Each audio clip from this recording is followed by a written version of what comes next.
Good afternoon. We're here for our study on discipling. I hope this has been a blessing to you. The title of our lesson has been called Dare to Disciple. It's taken from 2 Timothy chapter 2, verses 1 and 2.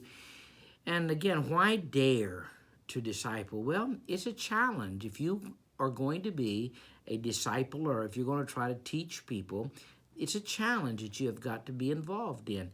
And so we have talked about several things where this is actually video number 6, but we're on lesson number 3. We looked at part of it last week. We'll look at the rest of it this week. And the section that we're looking at, this lesson is called Crucial Concepts. Because when you try to influence someone for Christ, there are some concepts that you need to keep in mind that are very important. So let me rehearse real quickly last week. And we stated number 1, the first concept in this way: information giving equals discipling, a false assumption. What we mean by this is that just giving out information doesn't mean you are discipling someone. Just because a person is getting Bible information doesn't mean they are being discipled. Now, this is an area that many of us who have grown children have come to realize we didn't understand fully in their earlier years. And so if you're a parent, please listen. Just giving your children Bible information, just putting them in the place where they get Bible information, Sunday school, church, Christian schools, camps, whatever, doesn't mean they are being discipled. There's a lot more to discipling than just giving information. Now, that is an important part, and it is a necessary part, but it is not all that is needful in this. Number 2 that we talked about was this, the second concept: the content of discipling varies. Now, in most discipleship programs, there is a book or a format, a set of lessons that you're working with, and that's good. You need that. It gives you some structure and gives you something to work through. But just simply going from page 1 to the last page of whatever your book or program is doesn't mean you have discipled them. And just staying on track is not always discipling. From time to time, you may need to vary this issue. For instance, there are times you need to give them Bible information. The Bible knowledge is very important. The study of it is important. They are receiving and believing the truth. That is good. But there are times when you may need to stop and talk about vision and purpose. What are their priorities? What are their goals? That's important. Finding the will of God for their life is very important, and you may need to stop and focus on that. There are times that you may need to help them with how-tos, okay? How to pray effectively. Or maybe they've got an issue with something like anger, and you may need to help them how to deal with anger. Maybe they have some bitterness, and they need to know how to deal with it. Maybe you need to share how to be a better husband, or maybe you're a lady and you're teaching other ladies, and you would share with them how to be a better wife, how to be a better mother. You know, there's so many things that they need to learn, and so you may need to spend some time, and that would say you set aside the basic study that you're going through, and you're doing this. I know that there was a time when I was discipling someone, and we had a book that we were working through, and we would meet on a regular basis, and there would be many times the individual would say to me, "Hey, before we get into the book, I have a question." Okay, what's your question? And the question would consume our entire time that day. But the question was important, and getting an answer for them was very important. So content varies, all right? Keep that in mind. The third thing we looked at last week as a concept is this, that the objective of discipleship is Christ-likeness. The objective of discipleship is Christ-likeness. We want people to become more like Christ. We do, because that's what he wants. Now, number 4, and here's where we will begin today. And I want you to think about this. A friendship is the foundation for discipling.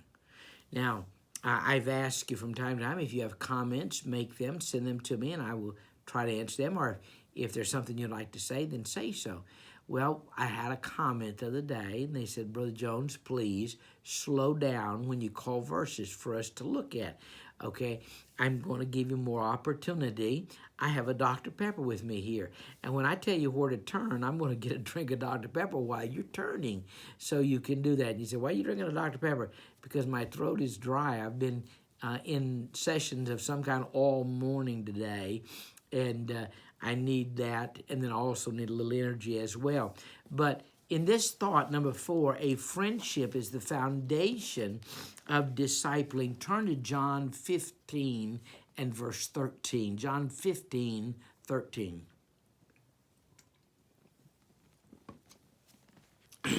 Now, I want you to take note of something here, and a word Jesus uses several times. He says, greater love hath no man than this, that a man lay down his life for his friends. Verse number 14, ye are my friends, if ye do whatsoever I command you. Verse 15, henceforth I call you not servants, for the servant knoweth not what his Lord doeth, but I have called you friends. And I think you can understand that in the earthly life of Jesus Christ, he began his discipleship, or discipling, if you will, by being a friend to these men. Now, as they began to understand him, they began to realize, hey, this guy's the Messiah. If he's the Messiah, he is the Lord. And the friendship changed a little bit, but it never went away. They were always friends. And one-to-one discipling is, first of all, a friendship, because one cannot really complete the discipling task in a way that touches all of life unless a solid, trusting friendship is established. During the process of discipling, okay, the two people begin to identify closely with one another. And through this, the discipler, the teacher, all right, begins to see things from the disciples' point of view and is better able to minister to them. You see, you as a teacher, you begin to see some things that the disciple sees and understand why. They may be right, they may be wrong, but that relationship enables you to see these things, and that's very important. So to disciple, we must let others get close to us, and consequently, we must get close to others as well. Now, that's going to bring up a question. Why are some Christians hesitant to allow others to get close to them? Now, I want to say this in a general way. There are some people who are just more reclusive, and they find it more challenging to develop close friends, and they just, that's their nature. Now, they need to deal with that, I know, and they need to work at overcoming that to where they can be a blessing to people. But that aside, okay, why is it that some people just don't want to have friends? They don't want anybody close to them. Well, one is they're selfish, because they don't want to share their life with others. Life is all about them. And if they let somebody in, it's only to benefit them, okay? They're not interested in the person. They're only interested in themselves. So that's one reason. Secondly, there may be sin in their life. There may be something in their life that they've not been willing to deal with, or they have struggled and found it difficult to deal with, and they don't want anybody to know about it. Well, when you enter into a discipling mentality, that challenges you to make sure your life is right, and we'll talk about that in just a minute. A third reason, though, why some would hold back and not allow people into their life is they're shallow. They do not realize the blessing they are missing by not having close friends. Now, let me say this. I know that almost sounds like it's selfish, but when I enter into the life of others, or let others enter into my life so I can edify them, I can build them up, I can help them, that in turn becomes a blessing to me. And people just don't realize that. they are missing tremendous things by not letting people into their life. And so this is very important. A friendship is the foundation for discipling. So be a friend to people, okay? Number 5, discipling necessitates being a worthy example.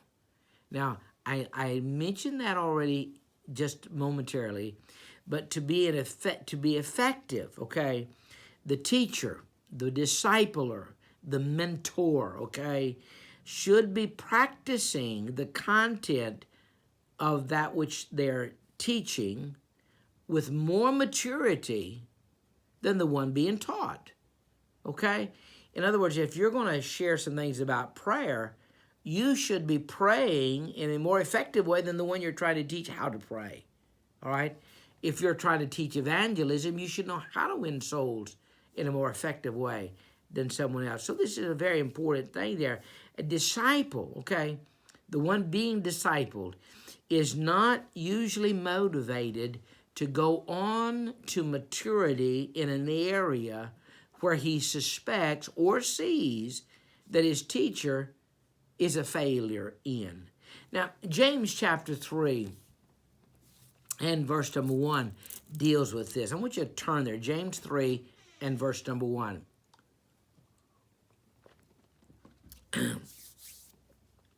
Basically, what James is warning, and I'll read the verse in a minute, he's warning against assuming the leadership role of teaching unless we are willing to be judged by our own performance. Okay, if you set forth yourself as a teacher, you are really saying you can judge me. And that's basically what verse 1 says. He says, my brethren, be not many masters, knowing that we shall receive the greater condemnation. One of the most difficult tests of discipling is maintaining a worthy example. This may be why some people are never get involved in discipling. That they've never been able to master some of the basic concepts of Christian living themselves, and they know that becoming a discipler, they would have to change some things.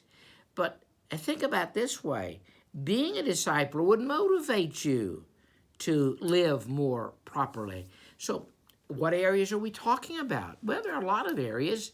I'll give you a few. This is not an exhaustive list, but some areas where you need to be an example and your life needs to be exemplary. Well, one, your personal relationship with Jesus Christ. You know, we talk about this, about being really personal with God and knowing God in a personal way. And yet, if the person you're discipling only hears things like, yeah, I got saved and I got baptized and I joined the church and yeah, I know God, and they never hear you talk about God in an intimate way. I talked to God today. God talked to me. God revealed this to me through His Word. And, you know, where they begin to sense that you are walking with God, you're not being an example, you see? And so they've got to see that you have a real personal relationship with Jesus Christ and with God. Secondly, they need to know that you are a student of the Word. As you disciple, questions are going to arise. Now, when these questions arise, if you've not studied the Bible on a regular basis, you're not going to be able to answer them all. And if you're proud, you're going to resort to, well, you know, I think this, or my opinion is this. Hey, what I think, my opinion, doesn't mean much. What does the Bible say? That is what is more important than anything else, is this idea of knowing what the Bible has to say. And so this is very, very important in this area. You know the Word of God. And so you're being an example. Another area where you've got to be an example in is your personal relationships.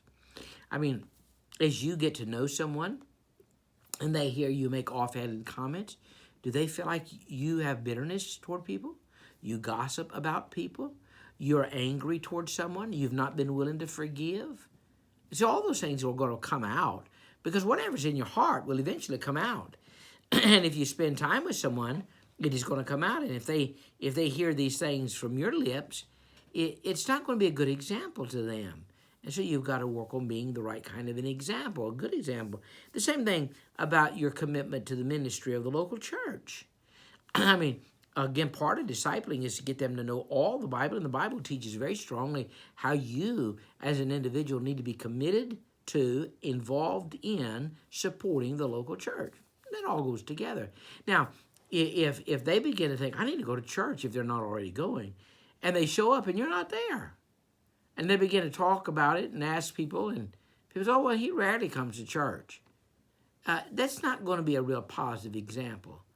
And even if they see you at church, but they don't see you involved in anything, it's not going to be a good example.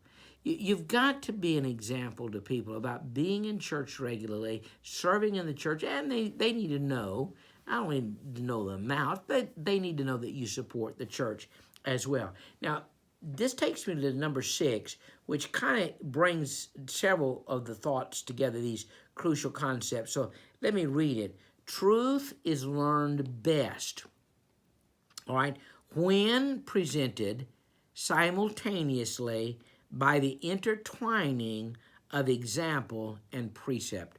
Or you could use the word truth.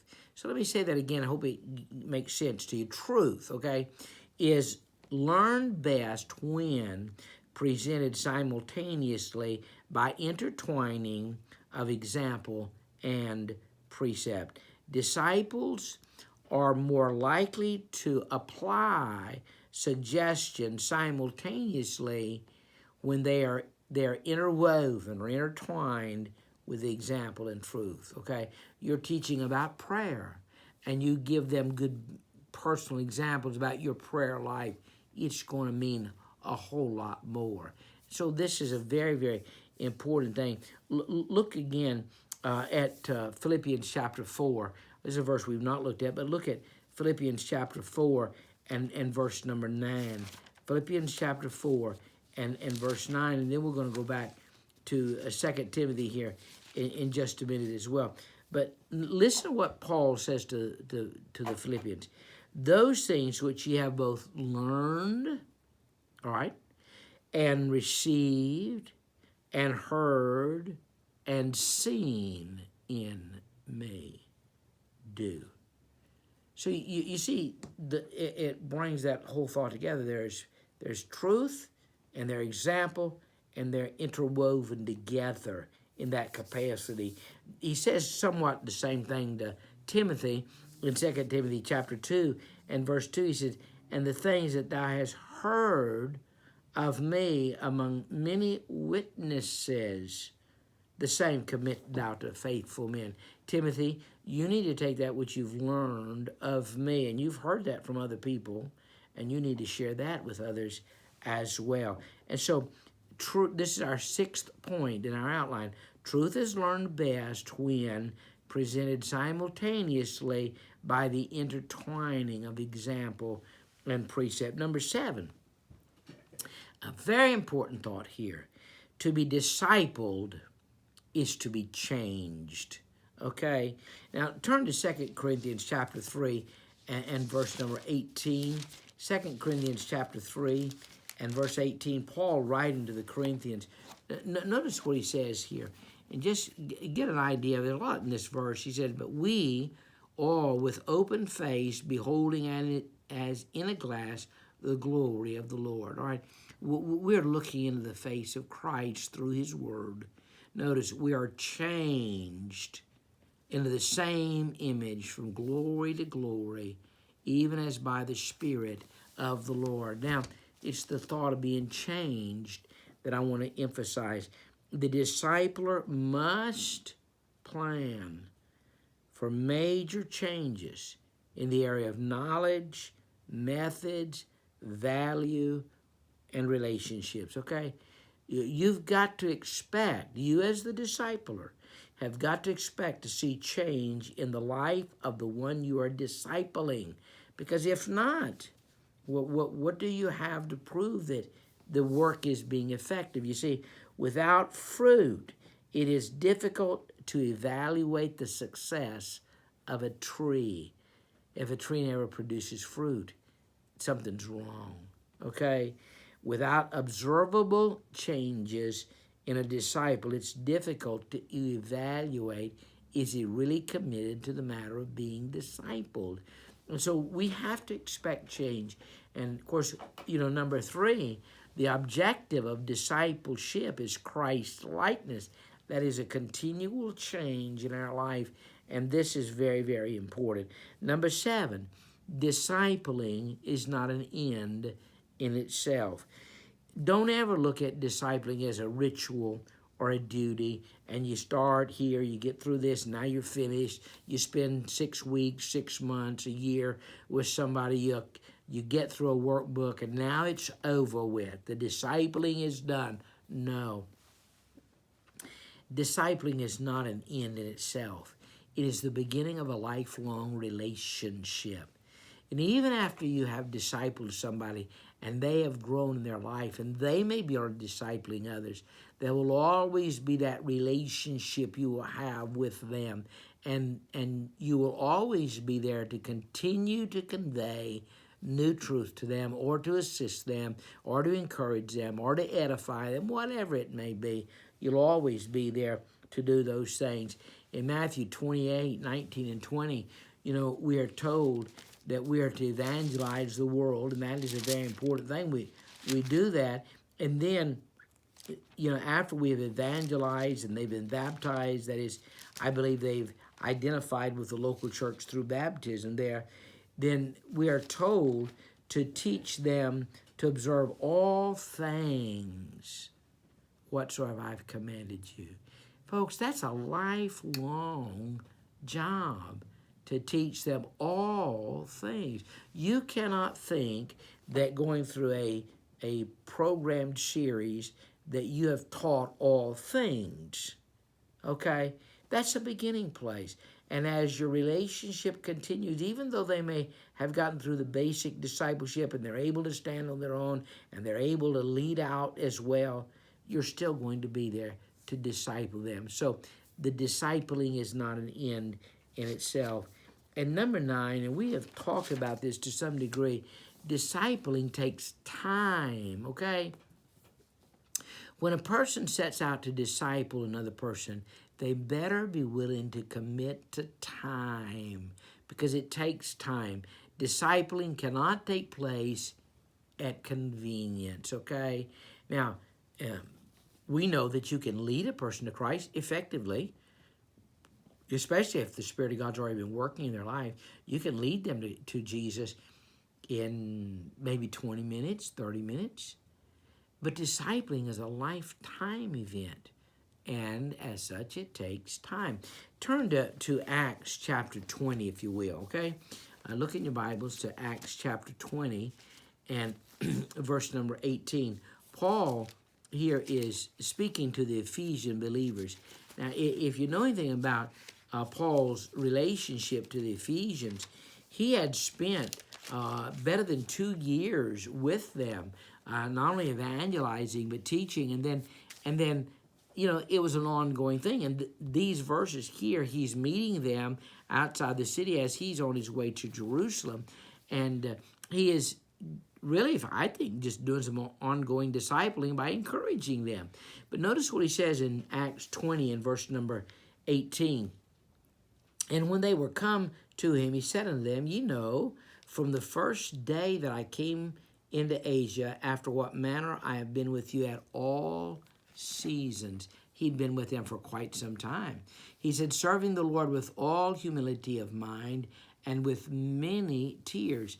The many tears indicates that he'd wept with them, okay?